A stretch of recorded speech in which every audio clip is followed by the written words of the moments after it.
I am a psychotherapist and I specialize in the treatment of chronic pain. The more fear that you have, the more the pain ramps up. In a sense, like it's all in your head. Your brain learns to exist in this high alert, hypervigilance state where you're constantly scanning your environment for potential danger. Oh my God, like I seriously have the worst neck pain and I've been to the doctor and it won't go away and I don't know what to do. Oh my God, girls are so dramatic. Get over it. No, Chris. Jules, you just need to do pain reprocessing therapy. What is pain reprocessing therapy? I don't know, but Paulina's going to tell you all about it. Because Paulina's an expert and a coach of it, right? Yeah, she's the Okay. Gandhi of it, some have said. All that and more in this episode of the OK Sweetie Show with Paulina Soble. Enjoy! Okay, sweetie. Okay, sweetie. Okay, sweetie. Okay, sweetie. Okay, sweetie. The Okay, Sweetie Show. So, therapy, huh? Yes. Can you describe it for us? Like what Sure. your specific specialty is? Yes, so I am a psychotherapist and I specialize in the treatment of chronic pain. Chronic pain that we call neuroplastic, which means brain generated. So it's basically if someone doesn't have an underlying structural issue that's causing their pain, instead it's neural pathways in the brain that learn and remember pain. And basically pain is a danger signal. So if you believe that your body's injured or if something that you're doing is going to cause further injury or threat to your body, your brain will produce a pain signal. Okay, I'm gonna be like Does that slow. make sense? I'm gonna be like slow to the uptake on this one because I need to like think about what you're saying. Have you ever heard of that TED Talk with the schizophrenic girl? Maybe. Okay, it was stuck. I saw it years ago and it stuck in my brain and I just rewatched it to prep for this interview. And I want to know if this is like kind of what you're talking about. So it was this girl named, I want to say her name was Ella Langley, but I know that's not true because that's gonna go to be a country singer. Rings a bell. Maybe it's like Eloise, like something. She was in college and she had schizophrenia. She had just started hearing voices in her head and they were like narrating her life. It was like kind of NBD. And then she was telling her friends, it was like a TNI, which we call total non-issue on the show. Okay. And then she started telling her friends, like, yeah, my like voice. And they started like freaking out and being like, that's crazy. Like, you should be scared, whatever. So then she got really scared and the voice started being bad, like telling her to do scary things and bad things. And like the whole stigma around schizophrenia became, you know, like it all became What really she was negative. afraid of. Yeah. And like it was like really bad. I mean, she talks about it in her TED Talk. Like she tried to drill a hole in her head because she didn't want the voice in it anymore. Wow. Like I should listen. we shouldn't say crazy, right? That's like not a word we use Probably in the not. therapy community. It was crazy though. Yeah. And then she was like, I think she like probably worked with people and she like learned how to destigmatize schizophrenia. Right. And then the voice just became her homie. Oh, wow. Isn't that crazy? That's amazing. Like she was like, yeah, it would help me cheat on tests. And like I like didn't have to. So does that relate to your Yeah, practice I at think all? so, yes. Because I think pain can kind of be a self-fulfilling prophecy where the more fear that you have, the more the pain ramps up. And the goal with our treatment is to respond and react to the pain differently. It's not actually to get rid of the pain because if there's nothing going on in your body, then there's nothing to get rid of. But if you can respond with more reassurance and safety, knowing that you're actually okay and that this is an inaccurate representation of danger, then the pain quiets down. What drew you to this? So I went to grad school at USC in California for social work, and my second year internship was a clinical internship, and my first year I was placed by the school, so I didn't really have any say in what I did. My second year, there was a long list of over 100 placements, and so I just looked through all of them, and this one practice that specializes in pain reprocessing therapy was on the list. I had never heard of pain being treated in this way. I had never really conceptualized that or thought of that, and I was just so interested in it, and I looked it up, and I ended up interning there and then working there and staying with that for my whole career. Can you explain to me how you find patients or clients? Like, are they coming to you and being like, I have chronic pain and I heard that this is the place for it? Because wouldn't they go to like a doctor? Like, walk me through the... It's a great question. I don't always know how people find us because usually most people will have a full medical workup before they get to us, which makes a lot of sense. And then their answers are null. Right. The doctors say there's nothing wrong with their body, Or they try a bunch of different treatments, surgeries, Whoa. manipulations, whatever it is, medication, and they still have pain. They don't get better. So they think, there's something missing. There must be something else at play. They want to try something else. So generally they come to you open to this concept. Generally, yes. And what are some of the examples of the pain that people like experience? Like literally anything? Anything. The most common, I would say, is chronic back pain. And the most studies have been done on chronic back pain. So I think we attract more back pain patients because there's more evidence to support, what we're actually doing. But anything you can think of, like headaches, migraines, IBS, fibromyalgia is a big one, fatigue, insomnia, any symptom that doesn't behave in the way structural pain should might have an element of neuroplasticity or be generated by the brain. Yeah, people are always talking about how their back hurts. But now I'm going to start thinking about it in a different way. Yeah, everyone's back hurts, but most people have some sort of structural abnormality in their back, especially That's like as they age. a physical thing that you can look at. Is that what you mean by structural abnormality? Yes. On a scan, on an MRI, the majority of people as they age will have spinal stenosis or disc degeneration, or some finding in their spine. But oftentimes that's just a normal sign of aging. But when you have back pain and then you see that finding, you correlate the two. But it's not always the cause of the pain. So many people have those and they're asymptomatic. They don't have any pain at all. I'm like, every time you say a big word, I'm like, okay, so someone comes to you, they're like, babe, I have all this pain. And then how do you start? Well, it depends. Are you like, tell me about your childhood? Sort of. That's not how I start. Because usually that's a bit too fast for people. Yeah. So oftentimes people have an understanding of what we do. Because on our website, we explain, this is what we do. We're not treating you with medication, right? So sometimes people will have resistance, which I completely understand. And we'll work with resistance because I think it just means you care about yourself. Too. Yeah. And you've been disappointed with a lot of the treatments that you've tried. And it's okay to not 100% believe this when you walk in the door. Because when I interviewed for that internship, I didn't 100% believe it. I didn't until I saw it working with patients. And I was honestly surprised by how well it worked. But what we want to do is educate people, give them psychoeducation about the data behind whatever is going on, right? So if they have chronic back pain, I'm going to give them the studies of how, their scoliosis even might not be the cause of their pain. And there's evidence to support this. And essentially, like you're saying, in a sense, like it's all in your head. Like in a way, it's like the definition of gaslighting. So yes, but that's a great point that you bring up because we really try to emphasize that is not what we're saying. And we don't want to make people think. I would think if I'm a patient and like there's got to be some like ego attached to that. Like I would feel shame in like, oh my God, I have scoliosis and I invented that in my head. Like that's... Right, but you didn't invent it. It's almost like your brain took over. I think a lot of the pain process is unconscious. And we don't want to give the message of you're crazy, you're making this up, it's not real, and it's all in your head. Because the pain that you feel is very real. You really do have pain in your back. It's just not caused by a structural problem, or something that needs fixing or changing, right? Or manipulating in surgery or whatever it is. What's it caused by? It's caused by your brain misinterpreting danger where there is none. Your brain misinterpreting danger where there is none. And that can come out in my wrist hurting. Yes. Like, okay, explain. So I had She's going to be like, I explained this 4 times. When we were starting, so I own a training center. So we train a bunch of doctors, therapists, all types of medical providers in this treatment, pain reprocessing therapy. And for the first year of starting this business, we were just really busy. I was working 24/7. It's all I did. I didn't focus on anything else. And it was stressful. And I didn't really know what I was doing. And I was trying to build this business from the ground up. And I was typing a ton, right? I was always on my computer and I developed this horrible wrist pain. And so I went to physical therapy and it didn't help. And I went to the doctor and they said, there's something wrong with your wrist. You don't have carpal tunnel or I don't know, tendonitis or anything that they could find. And I think what was causing it was my high level of stress. Because once the first training was underway and it went well and things calmed down, And not really my workload calmed down, but my anxiety calmed down. My wrist pain went away. Mm-hmm.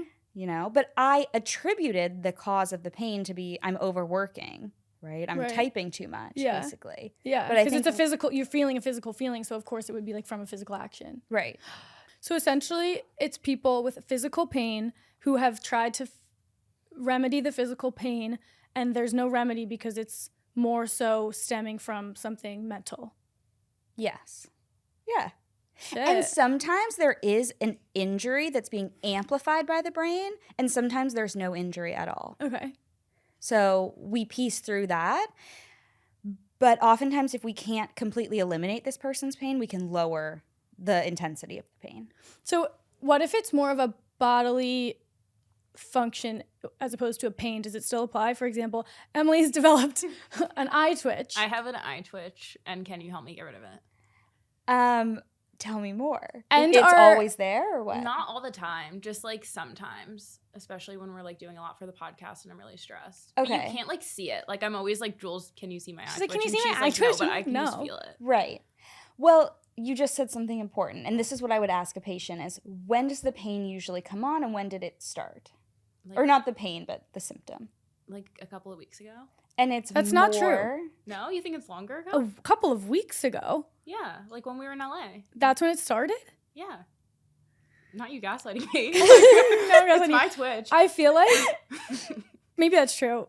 I feel like it was months ago, but It wasn't months the ago. time-space continuum is off for us right now, so we can keep going. Well, and so what was happening when you were in LA? I mean, how were We you just feeling? had so much going on. We were just so stressed. Right, We were so booked and I was- busy. Yeah. right. So oftentimes with this type of pain, it will amplify when you're stressed, busy, rushing, have a lot going on. And maybe when you're more calm and the anxiety is lower, the pain will lower or the symptom will lower. But how do I get it to go away? Okay, so there's different Me just having criteria. The age-old come and question. treat me right now. It's a good example for us, a good case study. So we're trying to find ways that the pain doesn't behave in ways that structural pain would. So is it inconsistent? Is it higher with stress and lower with calm? There can also be personality traits that we'd look for. Like, are you very perfectionistic about the show? A little. Okay. Yeah. Jules? Yeah. Yes. High standards, Yeah. but like, Not to like a crazy level. yeah, not to like a crazy Like, level. I'll be like, it's fine. We can release it. Okay. Yeah. Okay. So what we would try to do is create an evidence list for you of when is my eye twitch there and when is it not? And when it's there, what's going on? Am I more stressed? Am I more anxious? Is my like general level of hypervigilance higher? Mm-hmm. And I want all patients, including you, to develop their own evidence because maybe I have an understanding when someone comes in, oh, this is neuroplastic. I can tell because I've been doing this for years, but I don't just want to tell you that you're safe and that there's nothing wrong with your eye. I want you to believe it because you've gathered your own evidence. Mm-hmm. And then we start doing these somatic exercises and these somatic practices where I'm trying to get you to notice your eye twitch, but look at it as though it's not dangerous and have a different response to it. And almost your Become day can friends be the with it. same, or maybe it doesn't bother you as much, even if it's there. And the reason it might not bother you as much is because you know there's nothing wrong. Whether it's there or not, it doesn't matter.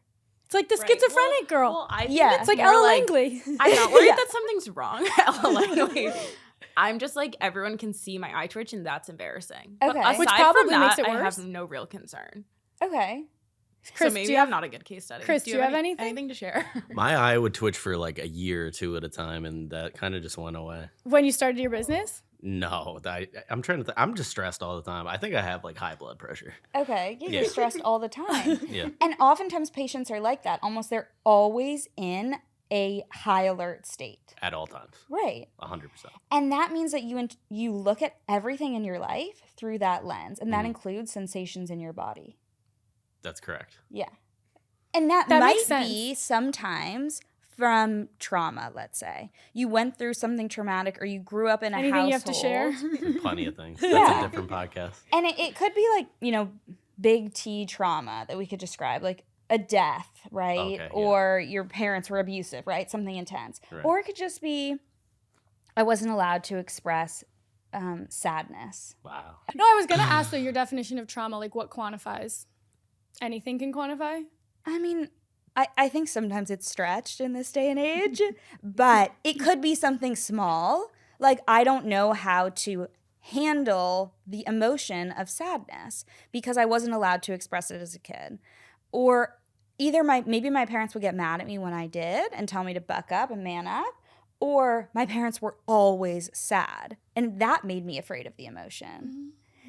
Anyways, so if you kind of go through something traumatic, your brain learns to exist in this high alert, hypervigilant state where you're constantly scanning your environment for potential danger. Anything could be potentially threatening, and you're on high alert in an effort to protect yourself. And maybe it's helpful and adaptive at one point in your life, but maybe your situation changes, but you're still on high alert all the time. Yeah. And when you look at your body that way, there's already fear about anything. I got one now. Okay. Okay. The other day when I was like at home, because I usually work like 7 days a week. Right. So I had like a little bit of time off, and I was like, this feels like there's like a police car behind you and you have something illegal in the car. Like, that's what this feeling feels like. Like chilling. That's Like what chilling. to just relax for a second. I was like, it feels like I'm about to go to jail for something. Right. So you're constantly on high alert. You're Yeah. constantly anxious. And that's your norm. That's your default. And Yeah. your brain, our brains, like anything that is familiar, Mm-hmm. whether it's good for us or not.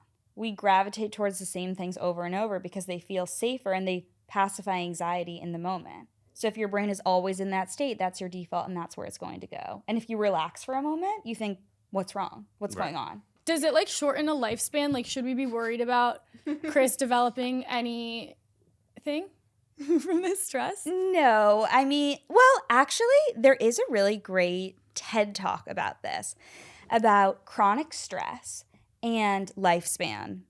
And so what this woman was saying, I'm trying to remember her name because I want to give her credit, but We can just say Ella Langley and change Yeah, it in the Ella show. I'll find it. I'll put it in the show notes. Yeah. yeah, she was presenting this study about basically Americans with high stress, and having high stress alone did not lower their lifespan, but the perception that stress is bad for you did lower your lifespan. Whoa, mind blown, actually. Yeah. So it's the way you perceive it. If you think, you know, this stress is helping me rise to the occasion Yeah, I and think I it's can true. do this, I think it's true. then the stress isn't necessarily It's bad chill. for you. I think about my dad with this all the time because Yeah. he's so busy. It's a very Constantly. very Constantly, dad. constantly, Yeah, that's constantly. perfect for Chris. And it almost doesn't affect him. He's He's a high operator. Yes, he has a very large bucket to take in stress.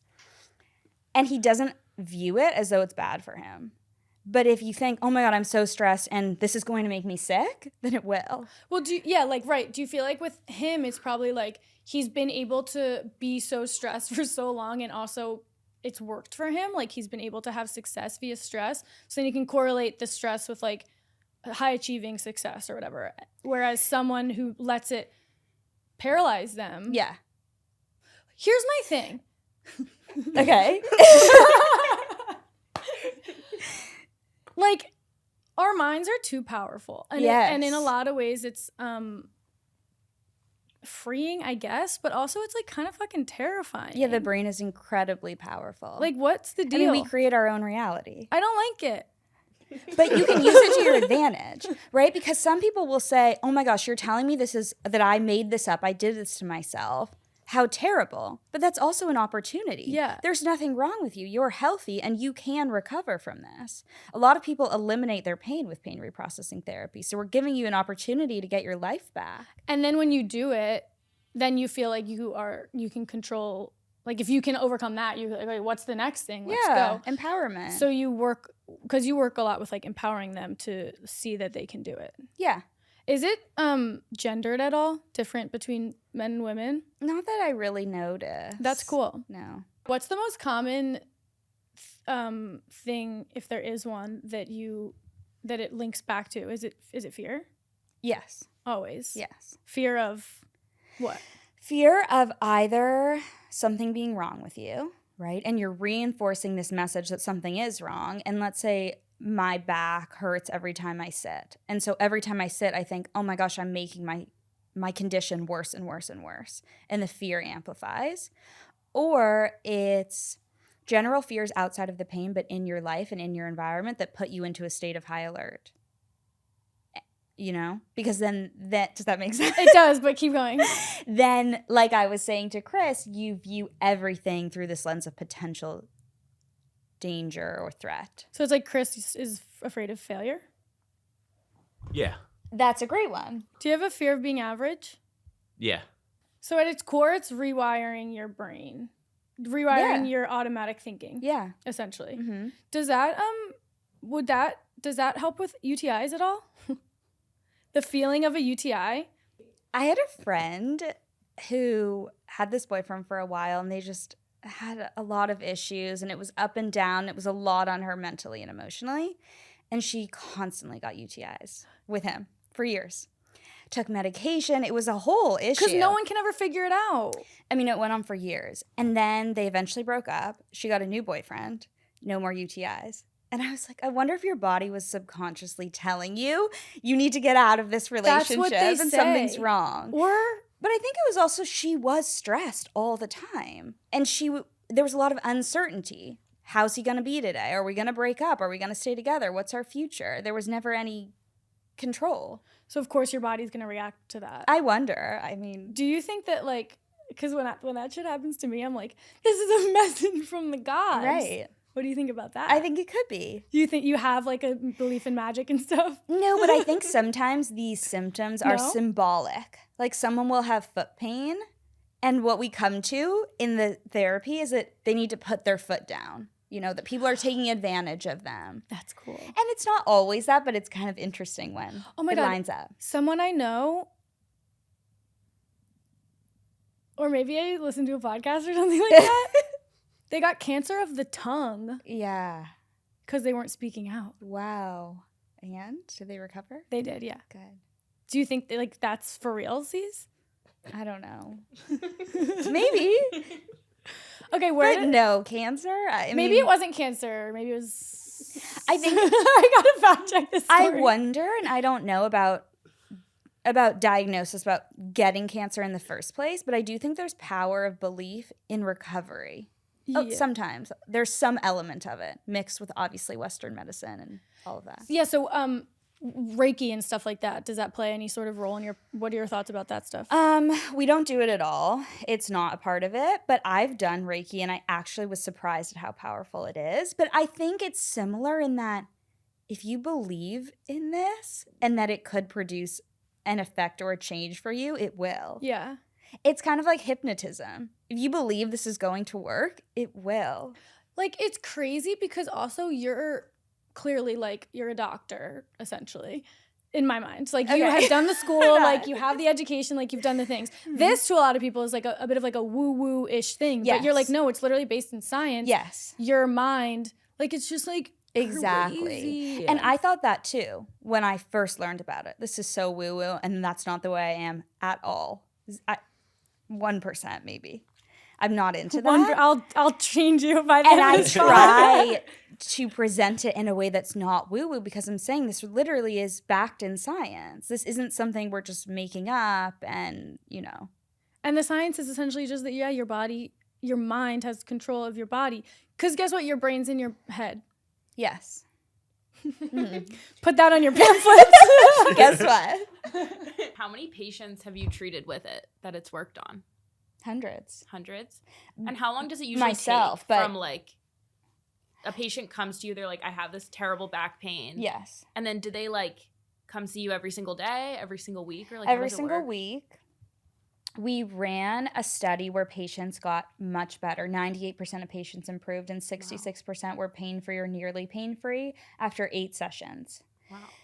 Generally, I would tell people give it 12, give it 3 months, and let's see if there's some change. And maybe that doesn't mean that your pain is completely gone, but the way that you look at your symptoms or how much they bother you is a bit different. I try not to put pressure on people of if you're not fixed by 3 months, then you're doomed. Because that's Yeah. not the way it is at all. Yeah, that's... And some people it just takes longer and there's more there. But it is designed to be a short-term treatment. Are people generally able to sustain it without the therapy, like without the Yes. weekly therapy. Yes. And even in that study I just mentioned, they did a 5-year follow-up on the data. And, it was really telling of how many people were still out of pain 5 years later. Yeah. Yeah. I want to talk about Sigmund Freud. Do you know him? I do. Do you know why everyone liked him so much? No. I don't either. Okay. But I have it written in my phone because this is like something that's so freaking fascinating to me, and it also is sort of like, so our show is called Okay Sweetie because like moments where you've been dismissed or underestimated or condescended to or whatever, like dismissed essentially is the best way to describe it. Bro, Sigmund Freud was the most definition of Okay Sweetie person ever. Okay. Let me tell you Okay. let me tell you the tea. Okay. Okay, so the word hysteria comes from the Greek word meaning uterus. So Oh, wow. Is that true? Wow. yeah, I feel like you didn't tell me that. I'm pretty sure. when Yeah, you were no, describing that's it. why I wrote it down because I was like, these are the facts. So doctors thought that like OG times, even before Siggy Freud, I think, doctors thought that a woman's womb could move around inside her body and that would cause anxiety and emotional outbursts. Oh, wow. So that was like a woman's issue. Definition. Yeah. It was a female condition. Then Sigmund Freud became really interested in women's health. So he linked hysteria to repressed sexual abuse from like childhood, like fathers a lot of the time via his studies. So there was like, it was valid. But then he switched up and he decided, he said, you know what? I actually think you guys are like, you're making it up. Yeah. He was like, you're making it up. There's no way all of these fathers abused you. You actually just want it. This is an unconscious desire. Like you want unconsciously to sleep with your father. Okay. Crazy. So Unconsciously, though. I don't know if this, what'd you say? Is it unconsciously you want it? Unconsciously. That's like Sigmund Freud's whole weird ass shit. But this is where it comes from. It is weird. It's so weird. Then he was just like, okay, like, years of his research were just like totally okay, sweetied out. Then this is debatably true. He started sending women to like the loony bin, Mm-hmm. respectfully. And then, so this was like so hysteria and trauma are like the same. It was like the same thing. This was like maybe I think when the word trauma got like coined. And then when men started coming back from World War I and were having like PTSD and all these like anxiety and stuff symptoms, then the world realized, or maybe Sigmund Freud, I don't know, we'll have to look into that, realized, oh, men can experience this trauma and hysteria too. So now we're going to start. It must be real. So it must be real. Yeah. Isn't that crazy? Yeah. Insane. I think that's still the way the world works and the way medicine is. It's like it's literally like women, it's like the beginning of women not being believed. Right. I mean, number one, the male cold, right? A man gets a cold. It's so insane. And it takes I feel so over their whole passionate. life. Wait, let's have a definitive statement on the male cold. Yeah. It's really Fuck crazy. A man with a cold. Sorry, Chris. I don't know. My husband is beyond dramatic. And women are the ones that are supposedly so dramatic. And I recently had a baby. And I really think a lot. Men would not do this. They wouldn't do it. They wouldn't be able to. They wouldn't do the pregnancy. would They not. wouldn't do the labor. They wouldn't breastfeed. They wouldn't do it. It's just, and we're just expected to. And that's the way it is. But then they have the audacity to tell us that we're dramatic. Right.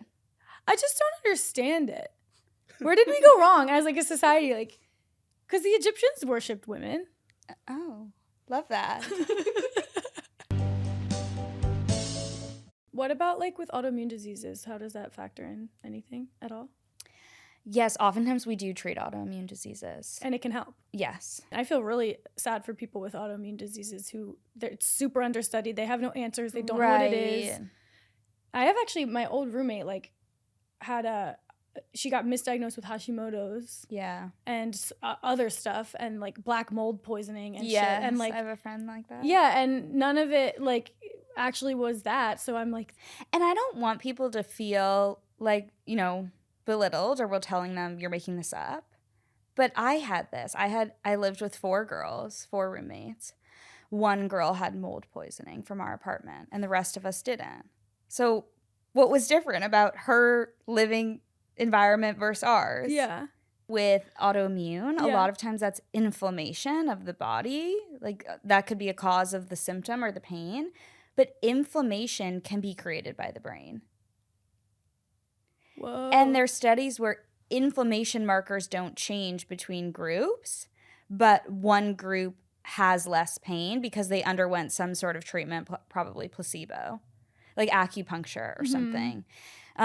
They did the study on long COVID patients, and they had one group undergo acupuncture, and their symptoms decreased. They felt better, but their inflammation markers didn't change at all. Whoa. Us as women, we like gaslight ourselves Mm-hmm. constantly. That's another thing about like the male. Speaking of the male cold, like women, I just feel like maybe this is too general, but I don't really think it is. Like we will have the worst period cramps of all time, but you have to be like, it's not I'm that fine. bad. Yeah. It's fine. Here I go anyway. So then when I've like talked to other people who are like, oh yeah, like me and Em, if we go traveling for work or something, and she's like, I'm super fucking tired too, then I'm like, oh, I can be tired.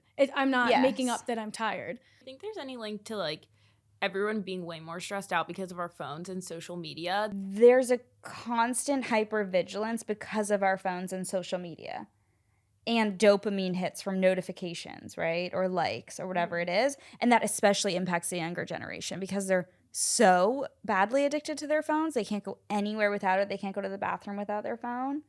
I mean, their screen time is, I don't know, 16 hours a day or something. Yeah. It's insane. I do think that impacts the way you experience life, the way your brain works, the way you interact with people, depression, social connection. What about addiction? What about a drug addiction?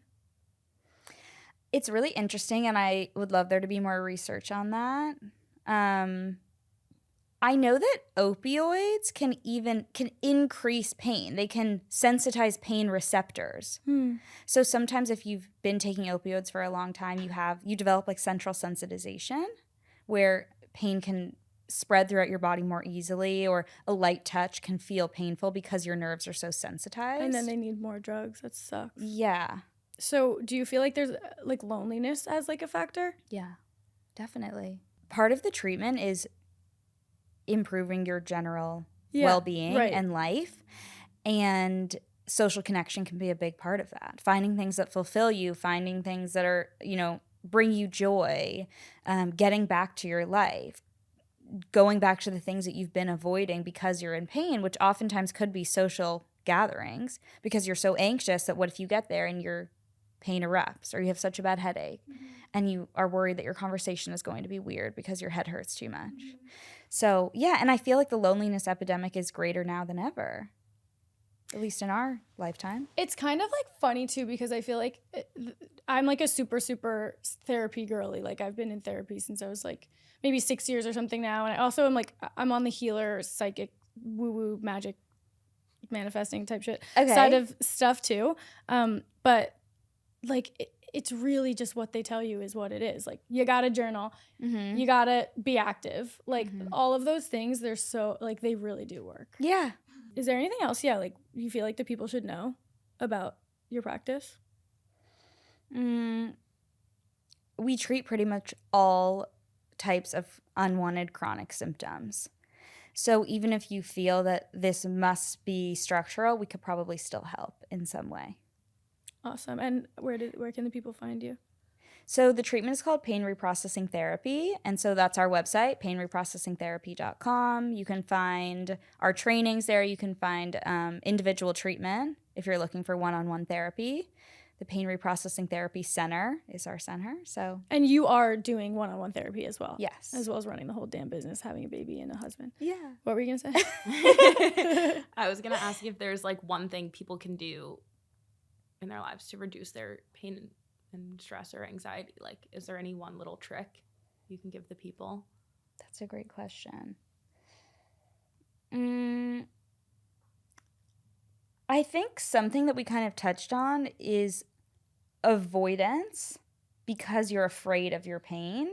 And if you can almost avoid less, as naive as that sounds, but doing the things that you want to do to the extent that you can Exposure help. therapy type of thing? It is an exposure therapy. Absolutely. That's what PRT is, right? So if you can develop some base level of safety, or only expose yourself to the extent that feels safe, right? If you like to swim, but you have a shoulder injury. Okay, can you, just dip in the pool and kind of swim around because it's fun for you, and only do it to the extent that your body allows, but still slowly getting back to your life rather than letting this take over everything. I think that amplifies the fear, which amplifies the pain, if that's helpful.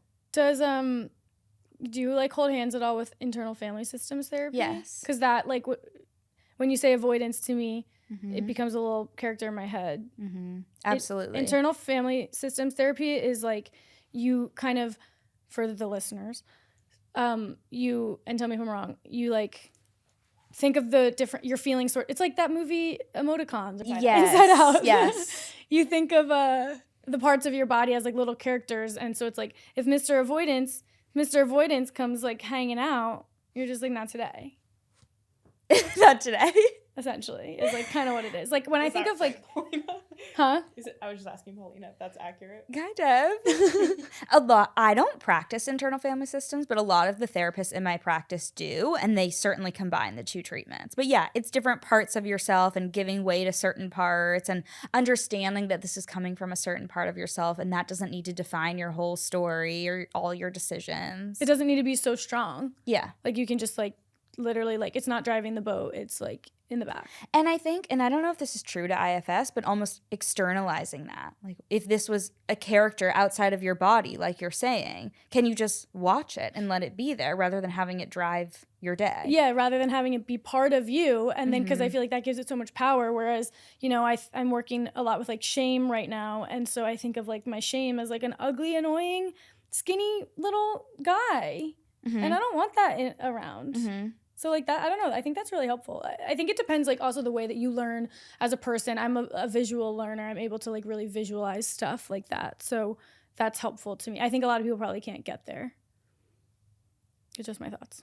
Okay, so Okay Sweetie moment. Did you read our? Yes. Do you have any thoughts? I'm obsessed with the name of your show and the whole description. I love that. Thanks. And I think we touched on there's some stories I feel I can't explicitly tell Totally publicly. get it. But what I was thinking about is I feel like I've definitely worked for many men, had male bosses. And I think oftentimes when someone seems so hot and confident and at the top of their game and knowledgeable, they can be the most insecure people you've ever met deep down. And you should keep that in mind when you're talking to them and asking for what you want and what you know you deserve. And I think that your confidence speaks volumes. If you walk in somewhere with your head held high and you seem like you belong there and you know what you're doing, no one's going to question you. And I thought about this a lot when I was pregnant. I always had to go to the bathroom, like every hour. Yeah. And so I'd go into all these random New York City restaurants and just walk myself right into the bathroom. And if I seem kind of timid or unsure of myself and I don't know what I'm doing and I clearly don't belong there, someone would stop me and kick me out, basically. When I really had a bump, everyone was nice, but before that. But if I just act like I belong there, then no one questions me. And I think it can be the same in the workplace or at school or whatever it is you're doing, right? Do you think that like the male bosses respond well to that confidence? I think it surprises them. Yeah. So yes, Yeah. throw them off their game. I like love the concept of like people who seem so, I don't know if confidence is the right word, like these bosses you're describing, but like pompous or something like that are like so Cocky. Insecure. Yeah. Yeah. I just like love that that's They kind of often just are. true.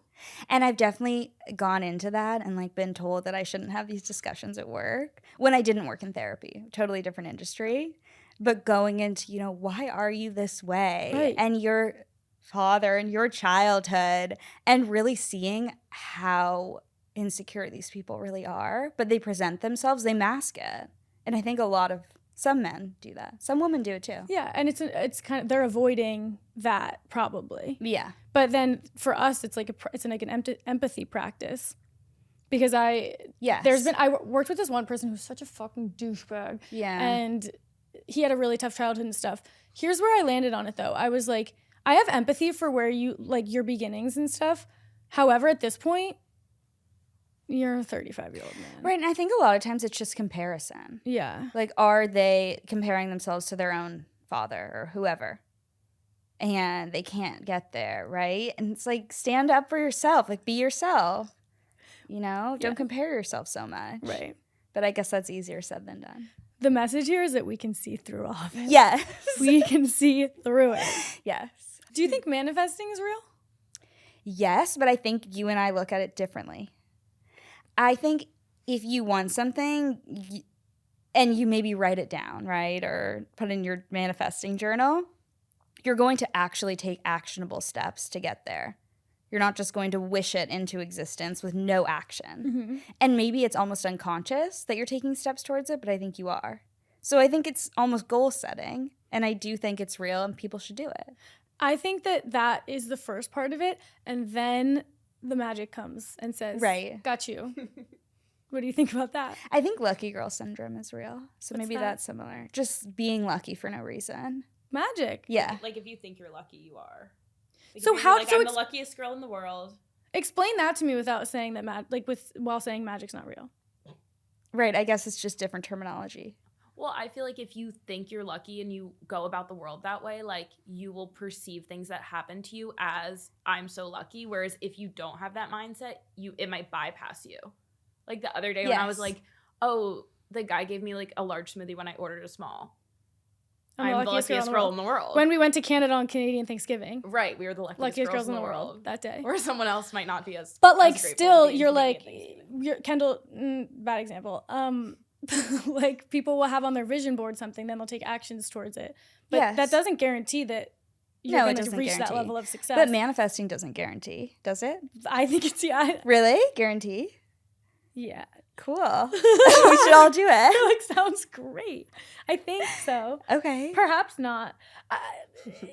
It's like a whole thing though, because it's like if that was the case, like people's immediate interjection or whatever is like, okay, then why isn't everything working out for everyone all the time? Right. But there's like certain subconscious ego, karma, past life. Yeah.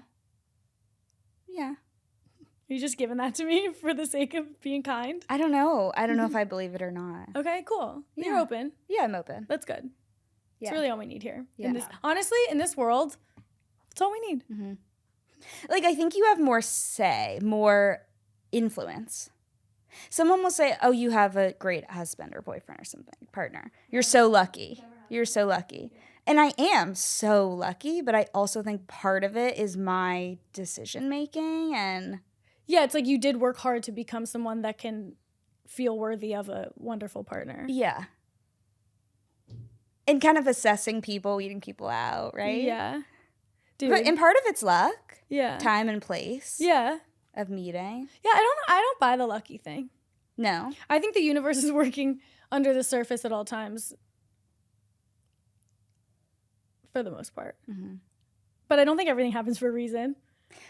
Me neither. Yeah, like I don't think everything's predetermined, or I don't think everything happens for a reason. But I do not think like people are like, this crazy thing happened, this crazy thing happened, this crazy thing happened. I'm so lucky. It's like, no, it's not a coincidence. That's a conjuring of your own magic. But that's not a coincidence, magic? It's intentional. Okay. Via you should love it.